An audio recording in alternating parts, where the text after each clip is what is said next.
changed from cultural flexibility into a chronic inefficiency that affects everything from national governance to personal reliability. There's nothing like African time, but it's only that people doesn't keep time.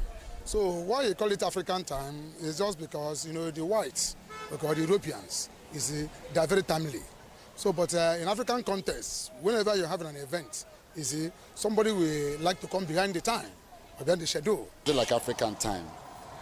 It's just a phrase used by most Nigerians to baptize their lateness to events.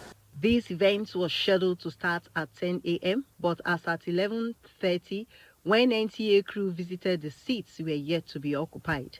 This has become a common sight and occurrence in Nigeria, as corporate events often start hours later than announced, job interviews delayed, and public functions stretched endlessly.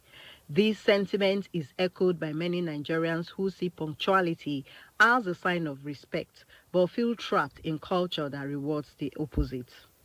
If you fix something for 12 o'clock, you're not going to be seeing anybody till maybe 3 when they know the event has properly started.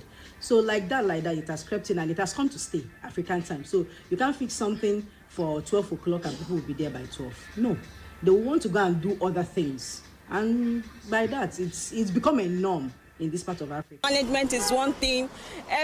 Some individual find it difficult to manage, so it should be time management. So when you call for such events and they check it out and this thing cannot, if I go to this event, eventually what will my children they'll be facing those things. Let me first of all make sure that my family is well fed before I start talking about event. That's why they come close when the food, as in they start serving people food. Concept of African time may have roots in traditional values. Its persistence in modern Nigeria raises critical questions about how the country balances respect for cultural identity with the demands of a fast-paced, globalized world.